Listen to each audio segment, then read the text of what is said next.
is growing concern this morning in many cities about a rise in violent crime. Nationally, homicide rates increased by 24% at the beginning of this year compared with the prior year, and that includes larger cities like New York and Chicago and smaller cities like Omaha and Louisville. Addressing rising crime was a key focus for Bill Bratton, the former head of the Boston, Los Angeles, and New York City police departments. And he's out with a new book on the changing face of policing and the reforms that he put in place. It's called The Profession, a memoir of community, race, and the arc of policing in America. And we should mention, we're happy to mention that Mr. Bratton is married to CBS News legal analyst Ricky Kleeman. Commissioner, good morning to you. Great to be here with you. Great to be here. It's really great to have you here. Terrific to have you at the table. Unfortunate to have you at the table at a time when we've got crime rates going up in many big cities. You oversaw historic declines in multiple cities. What would you do now? Well, the timing of the book is perfect in that respect because basically it's a tutorial. What worked, what didn't work over the last 50 years. And we're in the midst of a crime crisis once again as we're coming away from the coronavirus crisis. And we don't have to reinvent. There's lessons that have been learned that can address not only crime but also the parallel race relations, that we can do both at the same time. We must. So, I mean, on that question, systemic racism in policing comes up constantly at this table. All across the country, people are talking about it. Is it present in policing? Your answer is yes, but. What's the but? Yes, but in that it's not present everywhere, fortunately. It's like our society, that systemic racism is present in almost every element of our society, our country. I appreciate you even mentioning that it's present. Most people your stature don't even acknowledge that it exists. How do you deny our history? In history that we're still living out today with some of the politics of today.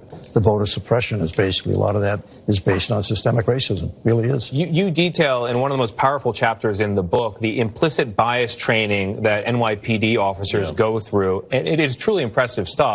And yet you look at the record in the city, and there's been more than $1 billion in payouts and settlements in line-of-duty deaths where officers killed a suspect. What do you make of that discrepancy? Thank you for raising that. We spent a lot of money putting all 36,000 officers through 4 days of training to make them aware of implicit bias. But to actually do something about it requires training. And a major focus of the book is that we need to refund police, not defund.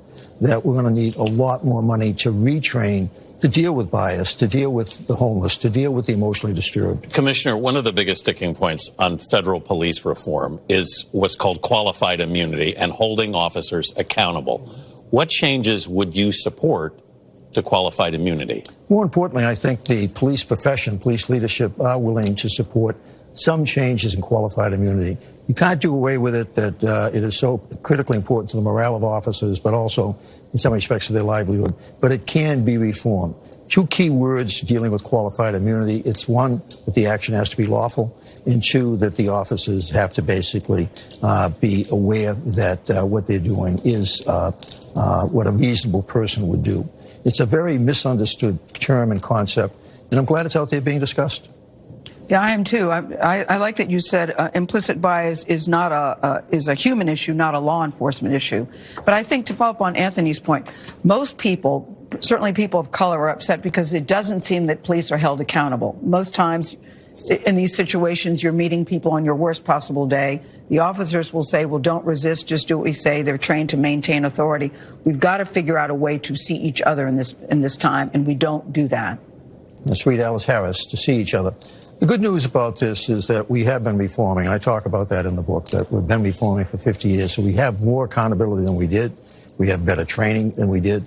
Isn't that the issue, or do you think the issue is better training, de-escalation in particular? They're the professionals. Oh, I think the training is the key. To build trust, and it's essential to build trust, you're going to have better training, better accountability, you'll talk better transparency.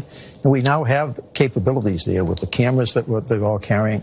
No, this is an inflection point, and let's not get it wrong this time, as we've gotten so much wrong in the past. I'm very excited about the opportunities out of the crisis of the moment. Well, you wanted to be a cop since you were a toddler out there directing traffic. Bought your first cop book at 11. You said you love cops, love being a cop, but you know there's work to do. I know the flaws. Yeah. And the book is dedicated to 22,000 officers who have died in the line of duty. You say those cops count, police matter, and if people are interested in the police perspective, this certainly gives it to them. Well, thank you.